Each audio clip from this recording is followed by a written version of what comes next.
Hello everyone, welcome back to the channel. GATE की series चल रही है। एग्जाम में ज़्यादा दिन नहीं रह गए हैं और आज हम फिर से लास्ट लेक्चर भी हमने मैथ्स पे किया था। आज भी हम मैथ्स के जो अभी एग्जाम्स में जैसे सीएस में, मैकेनिकल के एग्जाम्स में जो भी मैथ्स के क्वेश्चन आए उसको डिस्कस करने वाले हैं।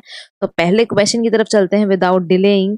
पहला क्वेश्चन क्या कहता है, तो आप मैट्रिक्स की तो सारी प्रॉपर्टी याद करके जाइए। लास्ट भी पहला क्वेश्चन हमने देखा था लास्ट लेक्चर में, वो भी मैट्रिक्स से था।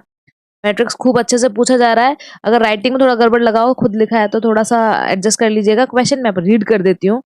क्वेश्चन कह रहा है A and B symmetric matrix है विद सेम ऑर्डर। तो सेम ऑर्डर से कि ए और बी मैट्रिक्स जो है वो सिमेट्रिक मैट्रिक्स है, तो इनमें से कौन सी प्रॉपर्टी बिल्कुल उनके लिए सुटेबल होगी। तो पहले बोल रहा है A transpose is equal to A inverse.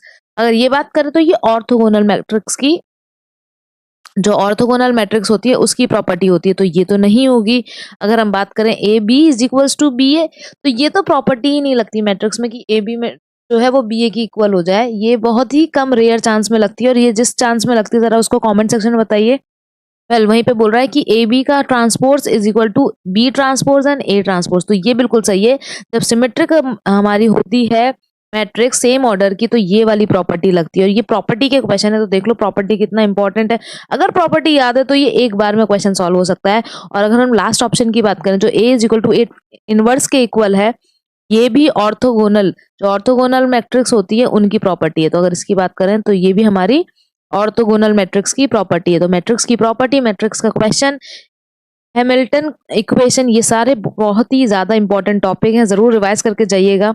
Next question की तरफ चलते हैं। नेक्स्ट क्वेश्चन है, अगर एफ एक्स मुझे दे रखा है, एफ एक्स दे रखा है 2x³ minus 9x² plus 12x, तो ये मेरे को एफ एक्स की वैल्यू दे रखी है। फंक्शन दे रखा है 2x³ minus 9x² plus 12x, जहां पर हमारा क्लोज इंटरवल दे रखा है 0 से 3 के बीच में। Find the value of, minimum value find करनी है हमें एफ एक्स की।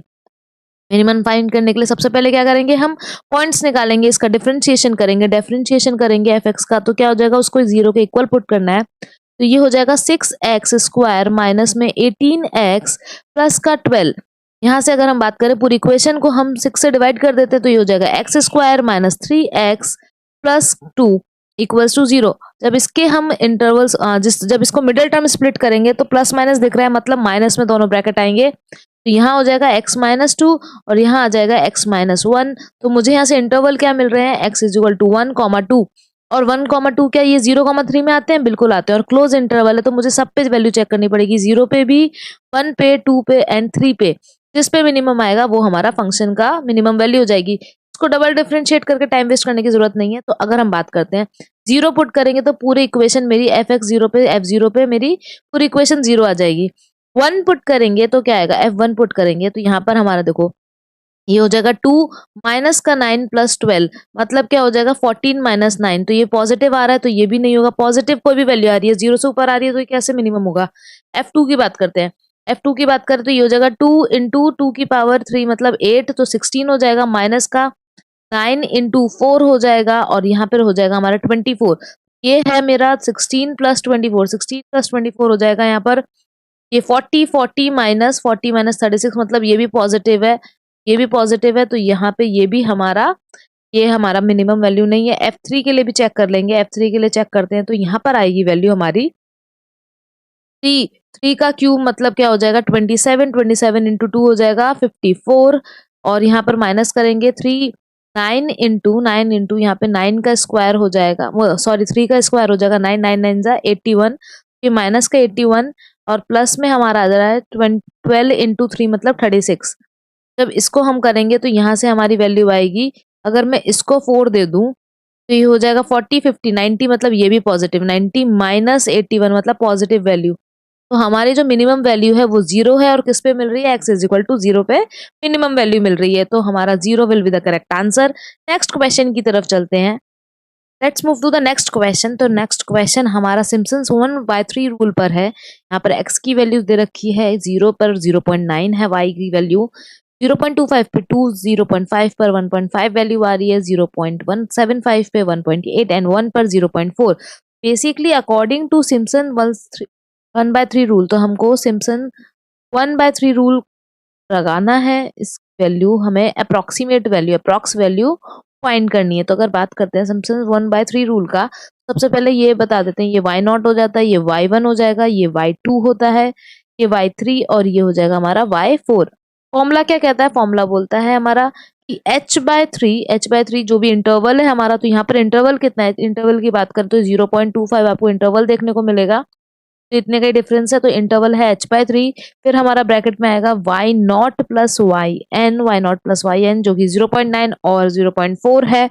वेल आगे अगर बोलते हैं तो 2 के संग जो हमारा इवन वाला है, 2 के संग हमारा इवन प्लस 4 के संग हमारा ऑड जाता है। 2 के संग इवन एंड 4 के संग हमारा ऑड वैल्यूज आएंगी। तो यहाँ पर अगर देखें तो h/3 मतलब 0.25 अपॉन 3, ब्रैकेट में आएगा हमारा 0.9 प्लस 0.4 और यहाँ पर आ जाएगा 2 प्लस इवन में कौन सा है हमारा? इवन है y2 तो मतलब 1.5। यहाँ पर आ जाएगा हमारा 4 में प्लस करेंगे हम इसको 2 प्लस 1.8, 2 प्लस 1.8। इस वैल्यू को जब सॉल्व करेंगे तो आंसर हमारा जो आएगा वो अप्रोक्सीमेटली वैल्यू होगी, तो 0.25 अपॉन 3। यहाँ पर हमारा आ जाएगा 1.3 एड मर हमारा ये हो जाएगा 3 प्लस यहाँ पर हो जाएगा हमारा 3.8। 3.8 में हम 4 का मल्टीप्लाई करेंगे, 0.8 मल्टीप्लाई बाय 4 तो ये हो जाएगा हमारा 32 का 3 कैरी और 4 3 जा 12, 13 14 15, तो 15.2 इन सबको ऐड कर देंगे, 0.25 से मल्टीप्लाई करेंगे और 3 से डिवाइड करेंगे। आंसर हमारा आ जाएगा, अप्रोक्सीमेट वैल्यू आ जाएगी हमारी सिम्पसन्स 1/3 रूल से। Let's move to the next question. Next question हमें वेक्टर दे रखा है 3zi cap minus 6cx k cap. तो c की वैल्यू फाइंड करनी है, बोल रहा है इररोटेशनल फ्लो है। तो अगर क्वेश्चन में बात करें, अगर हम इसकी इरोटेशनल फ्लो के लिए हमें क्या करना होता है? कर्ल जो होता है, कर्ल ऑफ वेक्टर हमें 0 करना होता है। ठीक है, तो अगर हम बात करते हैं कर्ल की, तो सबसे पहले आई कैप लिखेंगे, फिर जे कैप लिखेंगे, कैप लिखेंगे और इसको मुझे 0 करना है। यहाँ पर del upon del x, del upon del y और डेल अपॉन डेल जेड लिखेंगे। यहाँ पर लिखेंगे 3z, यहाँ लिखेंगे -c और यहाँ लिखेंगे 0। क्या बात बिल्कुल सही हम कह रहे हैं? क्या ये ऐसा करना है हमें? तो नहीं, बिल्कुल ऐसे नहीं करना है। यहाँ पर डेल z की जगह हमें डेल z के नीचे हमको यहाँ पर x लिखना है, cx लिखना है। तो जरा इसको रिमूव करना पड़ेगा यहाँ पर, क्योंकि जल्दीबाजी में यही गलती होती है कि लोग ऐसे लिखते चले जाते हैं, तो यहाँ गलती हो जाएगी। ये यहाँ पर z का हमारे को कुछ नहीं दे रखा, z कैप कुछ नहीं दे रखा, तो ये 0 होगा और यहाँ हो जाएगा हमारा cx वो भी माइनस का, क्योंकि माइनस का संग दिया है। अब सबसे पहले आई कैप को सॉल्व करते हैं। आई कैप को सॉल्व करेंगे तो यहाँ पर हम इसको मल्टीप्लाई करना पड़ेगा, तो ये del upon del Y into C X करेंगे तो ये 0 हो जाएगा, ये पूरा टर्म 0 हो जाएगा। फिर माइनस का जेड कैप और यहाँ पर आ जाएगा हमारा माइनस का सी, माइनस का अगर इसको करेंगे तो ये हो जाएगा माइनस का सी और यहाँ पर आएगा माइनस का 3 और इज इक्वल्स टू ये भी पूरा हमारा के कैप वाला भी टर्म 0 हो जाएगा, के कैप वाला भी टर्म 0 हो जाएगा, तो ये 0 हो गया। अब यहाँ से हम इसको कंपेयर करेंगे तो ये हो जाएगा मेरा सी की वैल्यू जो है, ये वैल्यू जो है वो -3 आएगी। सी की वैल्यू जो है मेरी -3 आएगी। वेल नेक्स्ट क्वेश्चन की तरफ चलते हैं। नेक्स्ट क्वेश्चन है if players P and Q play in chess game, probability of winning दे रखी है 80% मतलब 0। और अगर आप बात करें, आगे बोल रहा है ड्रॉइंग की, मैच के ड्रॉ होने की जो प्रोबेबिलिटी है वो हमें 15% है। लूजिंग की प्रोबेबिलिटी 5% दे रखी है।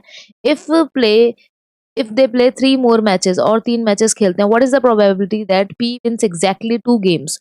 तो आप देखो यहाँ पर तो हमें विनिंग की प्रोबेबिलिटी दे रखी है, लूजिंग की प्रोबेबिलिटी दे रखी है और नंबर ऑफ मैचेस भी दे रखे हैं जिसमें से एग्जैक्टली 2 विन करना है। तो क्या यहाँ पे बायनोमियल लग जाएगा? तो हमारा नंबर ऑफ मैचेस हमें 3 दे रखे हैं, हमें विनिंग की प्रोबेबिलिटी दे रखी है 0.8, क्यू की जो क्यू है वो उसकी प्रोबेबिलिटी दे रखी है 0.05 और यहाँ से हमारा जो नंबर एग्जैक्टली है वो 2 है। तो क्या हम बिल्कुल प्रोबेबिलिटी निकाल सकते हैं? क्या हम ये NCX p की पावर x और q की पावर n-x करके बायनोमियल डिस्ट्रीब्यूशन से प्रोबेबिलिटी निकाल सकते हैं क्या? अगर आपने ये सोचा है तो बहुत ही गलत सोचा है, क्योंकि यहाँ पर जो प्रोबेबिलिटी है जो हमारी विनिंग की है और जो हमारी लूजिंग की है उन दोनों का सम 1 आना चाहिए था। तो ये तो हम इक्वेशन, यहाँ पे एक और प्रोबेबिलिटी दे रखी है ड्रॉइंग की, जो ड्रॉ हो रहा है उसकी भी प्रोबेबिलिटी दे रखी है। तो ये तरीके से तो हम सॉल्व नहीं करेंगे, तो हमें क्या करना पड़ेगा? हमें बनाने पड़ेंगे केस। सबसे पहला केस क्या हो जाएगा? हमें बनाने पड़ेंगे केस। हो सकता है हम विन विन कर जाएं, 2 एग्जैक्टली जीतना है ना, 2 बार विन कर गए, 1 लूज कर गए, फिर 1 विन किया, 1 लूज किया, फिर 1 विन कर दिया, फिर हो सकता है पहला ही लूज कर दिया, फिर विन कर दिया, फिर विन कर लिया।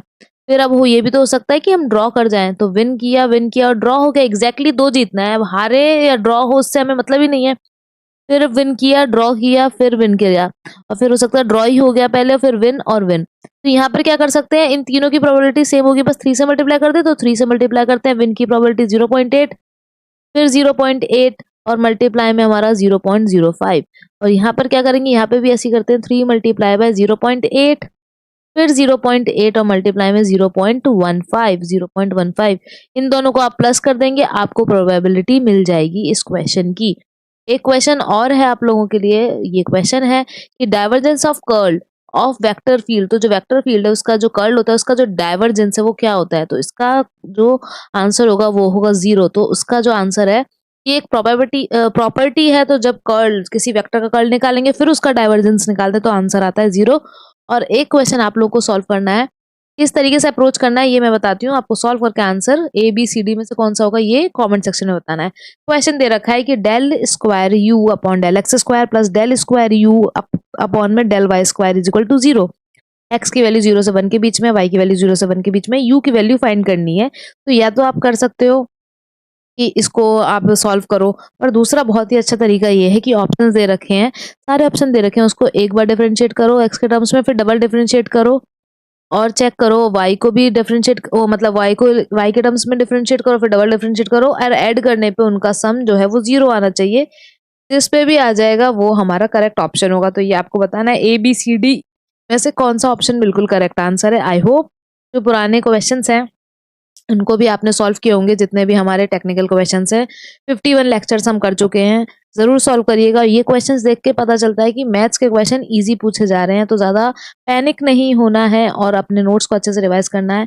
आई होप आप लोगों को ये लेक्चर अच्छा लगेगा। Thank you so much for watching, like subscribe our channel.